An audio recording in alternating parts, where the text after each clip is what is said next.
Good morning students, welcome to my YouTube channel motivation with physics.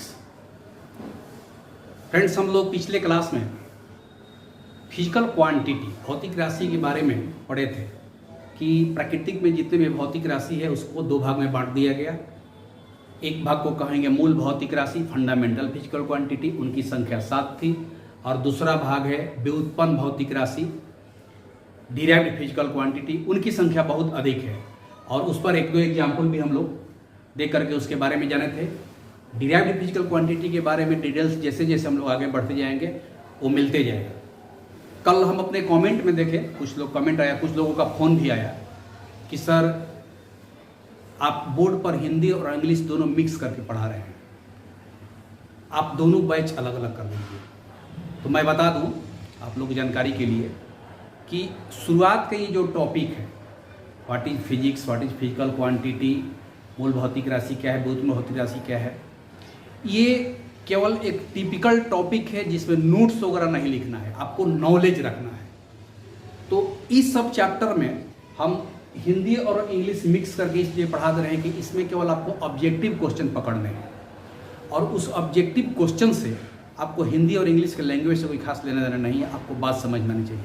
जैसे ही हम लोग chapter शुरू करेंगे मोशन से, मोशन या मोशन से आगे वेक्टर स्केलर और जितने भी हमारे चैप्टर्स हैं, उसमें मैं सबका टॉपिक का अलग अलग भाषा में, एक टॉपिक का हम हिंदी में भी आपका रिकॉर्ड करके दे देंगे और सेम टू सेम उसका अलग से वो इंग्लिश में वीडियो डाल देंगे। इसलिए आपको जो इच्छा होगा, जिस भाषा में पढ़ने के मन होगा, आप लोग ये पढ़िएगा।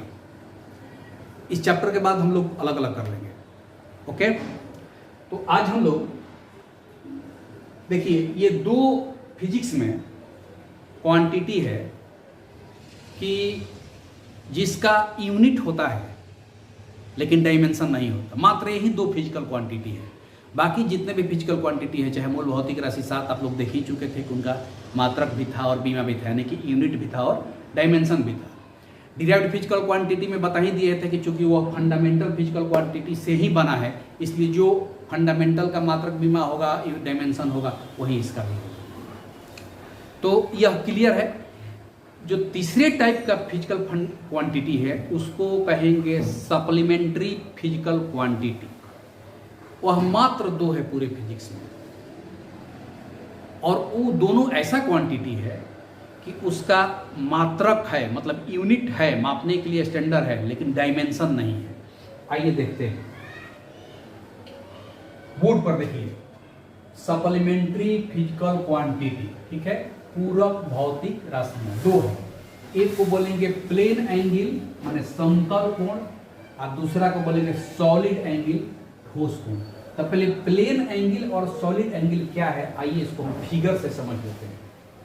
देखिए, मान लीजिए कि जैसे यह एक स्क्वायर है, तो स्क्वायर होता है two dimensional shape. Two dimensional का मतलब उसमें दो लेंथ मिला होगा, ये टू डायमेंशन है। तो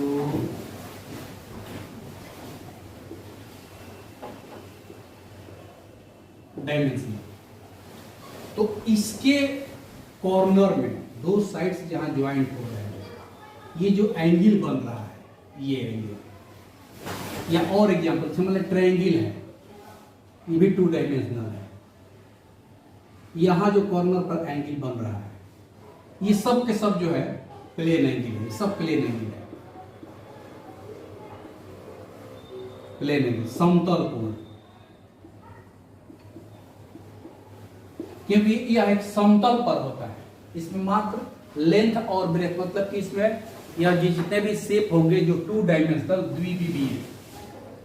द्विविमीय आकृति, two dimensional shape, two dimensional shape, तो जो भी टू डायमेंशनल शेप्स होंगे वह मात्र दो लेंथ को मिलाकर के बना रहेगा। अब सॉलिड एंगल क्या है, तो जैसे मान लीजिए कि जो थ्री डायमेंशनल स्पेस है, जैसे मान लीजिए यहां पर बना रहे, यह एक हम क्यूब बना दिए, देखिए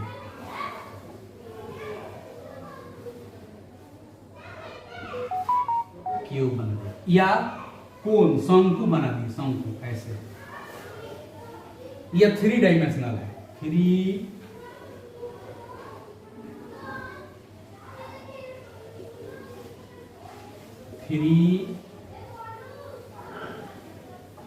डायमेंशनल शेप्स। यानी कि इसमें 3 डायमेंशन में क्या है, लेंथ, ब्रेथ एंड हाइट, मतलब कि 3 गो इसमें फिजिकल फंडामेंटल क्वांटिटी लेंथ लग के बना है। 3 डायमेंशन, रूम हो गया, कमरा हो गया, फुटबॉल हो गया, जोकड़ वाला टोपी हो गया, ये सब 3 डायमेंशनल है। तो इनके कॉर्नर में जो एंगल बनता है यहाँ पर इस तरह से, देखो ये कॉर्नर हो गया, ये यहाँ कॉर्नर पर, यहाँ कॉर्नर पर, यहाँ कॉर्नर पर, यह जो एंगल बनता है इसको बोलते हैं सॉलिड एंगल। तो इस तरह से जो 2 सप्लीमेंट्री फिजिकल क्वांटिटी है, यह फंडामेंटल फिजिकल क्वांटिटी और डिराइव्ड फिजिकल क्वांटिटी के कमी को पूरा करता है। अक्सर जहाँ पर एंगल की बात आएगी वहाँ पर प्लेन एंगल और सॉलिड एंगल 2 ही पढ़ा जाएगा। तो हम लोग को मैक्सिमम जो एकेडमिक करियर में पढ़ना है, खास करके 11, 12 तक, ये सॉलिड एंगल नहीं के बराबर है, लगभग नहीं पढ़ना है। हम लोग को केवल और केवल प्लेन एंगल के बारे में ही पढ़ना है। चाहे कोई भी ज्योमेट्रिकल शेप हो, एंगल के बारे में जब भी पढ़ेंगे तो प्लेन एंगल। इसका प्रयोग कहाँ होगा, तब जैसे ही 12 के बाद आप इंजीनियरिंग करने जाइएगा तो जहाँ पर भी सॉलिड इंजीनियरिंग या उससे रिलेटेड चैप्टर होगा, या 12 के बाद आप बीएससी करते हैं, bachelor of science in physics, तो वहाँ पर आपको सॉलिड एंगल का कंसेप्ट मिलना शुरू होगा। एमएससी करते हैं तो मास्टर ऑफ फिजिक्स, तो उसमें आपको सॉलिड एंगल का कंसेप्ट मिलेगा। तो इधर हम लोग को केवल यही जान लेना है कि सॉलिड एंगल भी एक होता है और एक प्लेन एंगल। तो इसका यूनिट क्या होता है, यूनिट देख लीजिए, यहाँ लिख देते यूनिट। तो इसका होता है रेडियन,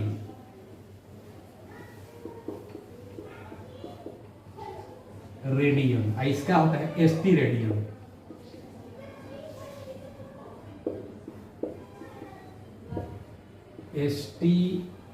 रेडियन। यानी कि प्लेन एंगल का मात्रक हो गया रेडियन आप पढ़े भी हो लोग, पाई रेडियन बराबर 180 डिग्री होता है, पढ़े ना कहीं है। अगर पाई रेडियन कहीं दिया है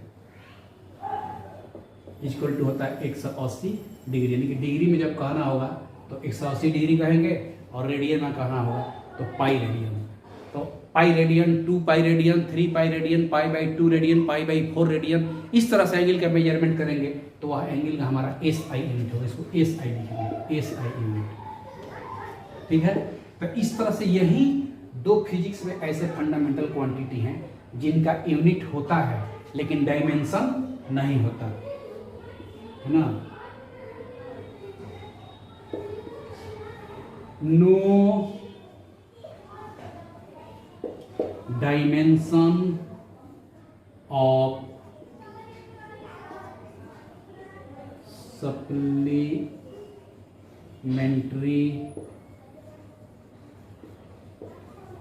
क्वांटिटीज, कोई डायमेंशन नहीं होता। अगर डायमेंशन की यहां बात करेंगे,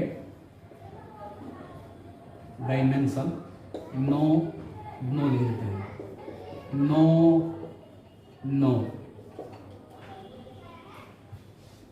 तो एक तरह से यह जनरल नॉलेज के लिए भी रखना है कि पूरे फिजिक्स में कौन से ऐसे 2 क्वांटिटी हैं, कौन सी ऐसी 2 राशियां हैं जिसका यूनिट होता है लेकिन डायमेंशन नहीं होता। तो यही 2 क्वांटिटी है, प्लेन एंगल और सॉलिड एंगल। मात्र यही 2 क्वांटिटी पूरे फिजिक्स में, थ्रू आउट फिजिक्स पढ़ जाएंगे हम लोग, यही 2 क्वांटिटी ऐसे मिलेंगे जिसका यूनिट तो होगा लेकिन डायमेंशन नहीं होगा। तो इस तरह से फिजिकल क्वांटिटी के बारे में ये एक कंप्लीट आपका टॉपिक सब क्लियर हो गया कि fundamental physical quantity, derived physical quantity और सप्लीमेंट्री फिजिकल क्वांटिटी। और उनको डिफाइन करने के लिए, हम समझने के लिए SI यूनिट का सहारा लिए हैं। तो SI यूनिट का सहारा लिए हैं, इसका मतलब कि यूनिट और होगा। तो बहुत सारी पद्धतियां शुरुआत में पुराने ज़माने में चलती थी किसी चीज़ का माप तोल करने के लिए, मेजरमेंट करने के लिए, और अलग अलग जगहों पर, अलग अलग देशों में बहुत से ऐसे लोकल यूनिट्स चलते थे स्थानीय मेजरमेंट करने के लिए। जैसे मान लीजिए कि हम लोग गांव देहात में पहले बचपन में देखते थे कि कोई लंबाई मापना है तो बीता से माप लिए, 1 बीता, 2 बीता, 3 बीता। लंबा है तो हाथ से माप लिए, 1 हाथ, 2 हाथ, 3 हाथ, चलता था वैसे। छटाक चलता था, किसी वजन को मापना है तो छटाक था, तोल था, मासे था, और इस तरह के बहुत सारे पुराने ज़माने में चलता था। तो इस तरह से जो हमारा मन था, मन जो आजकल फैमिलियर था, जो हमारे गांव देहात में साहूकार लोग जाते थे चावल गेहूँ खरीदने के लिए, तो पहले मन से रेट बताते थे, 1 मन, 2 मन, 3 मन। तो इस तरह से हर क्वांटिटी को मापने के लिए पुराने ज़माने में लोकल यूनिट बने हुए थे। अब इंडिया है तो इंडिया में अपना लोकल यूनिट चलता है, ब्रिटेन है तो वहाँ अपना यूनिट चलता है, अमेरिका है तो वहाँ अपना यूनिट चलता है। तो जब तक अपने अपने देश के अंदर हमारा जो कारोबार था, व्यवसायिक कारोबार था, उसमें तो यह लोकल यूनिट काम कर रहा था, कोई दिक्कत, सबको समझ जाएगा। छटाक कहेंगे सब लोग समझ जाएगा, बीता कहेंगे सब लोग समझ जाएगा, 10 से डेग नाप के बता देंगे, डेग समझ जाएगा लोग। लेकिन जब हमारा संबंध अंतर्राष्ट्रीय देशों से हुआ, अलग अलग देशों से हमारा व्यापारिक संबंध बने, और जब हम लोग आना जाना शुरू किए व्यापारिक कारोबार से या अन्य किसी कारोबार से, और वहाँ पर जब हम अपने यूनिट का जिक्र करते थे तो वो नहीं समझ पाता था, या वो अपने यूनिट का जिक्र करता था, अपने मात्रक का जिक्र करता था, तो हम लोग के समझ से बाहर थी। तो इस तरह से कठिनाइयाँ उत्पन्न होने लगी। ये इसका हिस्टोरिकल बैकग्राउंड है कि जो मापने के लिए अलग अलग सिस्टम बने, वो इसका हिस्टोरिकल बैकग्राउंड है। तो जब अंतर्राष्ट्रीय कनेक्शंस हुए, अलग अलग कंट्री के लोग एक दूसरे से मिलने लगे, एक दूसरे के देशों में जाने लगे, एक दूसरे में व्यापार अपना बढ़ाने लगे, उस कंडीशन में लोकल यूनिट जो हमारा स्थानीय अपने देसी मात्रक का जब प्रयोग करते थे तो वो बहुत काफ़ी कठिनाई होने लगी। ना हमारा वो समझ पाता था, ना उनका हम समझ पाते थे। तब एक इंटरनेशनल लेवल पर एक सोसाइटी का गठन हुआ, और उस सोसाइटी में ही तय हुआ कि नहीं, अब एक इंटरनेशनल लेवल पर कुछ यूनिट बनाया जाए ताकि सभी देशों के लोग उसको माने, और उसको कहा गया स्टैंडर्ड। अभी पढ़ते हैं हम लोग कि स्टैंडर्ड। तो जितने भी क्वांटिटी हैं हमारे, उनका एक स्टैंडर्ड यूनिट बनाया गया, और वही स्टैंडर्ड यूनिट पूरे वर्ल्ड में अब चलने लगा। तो इस तरह से समय के अनुसार जैसे जैसे हमारा अन्य देशों में संबंध बढ़ता गया, व्यापारिक संबंध बढ़ता गया, हम लोग कारोबार शुरू किए, तो अलग अलग सिस्टम डेवलप होते गया ताकि पूरे वर्ल्ड लेवल पर हम एक यूनिट को स्टैंडर्ड के रूप में मान लें, ताकि हम भी समझ जाए, वो भी समझ जाए, या ऑल ओवर कंट्री के लोग उसको समझ जाए। तो इस तरह से जो भी फिजिकल क्वांटिटी है उसका मेजरमेंट के लिए बहुत सारा सिस्टम्स बना है।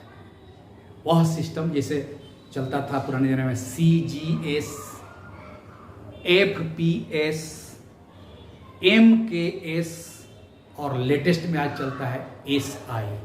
तो इस तरह से फिजिकल क्वांटिटी का मेजरमेंट करने के लिए 4 सिस्टम है, FPS, CGS, MKS और SI। अगले क्लास में हम लोग इस चारों का डिटेल जानेंगे। ये तो मैं हिस्टोरिकल एक बैकग्राउंड बता दिया कि सिस्टम लाने के पीछे क्या कारण था, कौन सी ऐसी समस्या उत्पन्न हुई कि सिस्टम को बनाना पड़ा। तो अगले क्लास में हम लोग जब पढ़ेंगे सिस्टम्स ऑफ यूनिट्स, मात्रकों की पद्धतियाँ, तो इन्हीं 4 पद्धतियों के बारे में हम लोग जिक्र करेंगे, और ये भी सीखेंगे कि अगर किसी एक पद्धति में कोई चीज़ दिया हुआ है तो उसको हम दूसरे पद्धति में निकालेंगे तो उसका वैल्यू कितना होगा। साथ ही साथ ये भी बता दिए कि सप्लीमेंट्री फिजिकल क्वांटिटी 2 होते हैं, एक प्लेन एंगल समतल कोण, एक सॉलिड एंगल ठोस कोण। प्लेन एंगल हमेशा 2 डायमेंशनल शेप में होगा, वृत्त हो गया, आयत हो गया, कोई चतुर्भुज हो गया, माने क्वाड्रिलेटरल, ट्रायंगल, ये जितना है उसे प्लेन में होता है। तो प्लेन में 2 साइड्स के कॉर्नर में जो एंगल बनेंगे वो कहलाएगा प्लेन एंगल। और जो 3 डायमेंशनल, जैसे कमरा हो गया, फुटबॉल हो गया, कोन हो गया, वहाँ किसी कॉर्नर में जब एंगल बनता है उसको बोलते हैं सॉलिड एंगल। ये दोनों का अपना अपना मात्रक यूनिट होता है, लेकिन डायमेंशन नहीं होता। बस आज के क्लास में इतना ही। अगर ये टॉपिक आपको समझ में आए तो इस चैनल को सब्सक्राइब कर दीजिए, लाइक कर दीजिए और बेल आइकन दबा दीजिए, ताकि मेरा हर इंपॉर्टेंट नोटिफिकेशन आपको मिलते रहे। नमस्कार।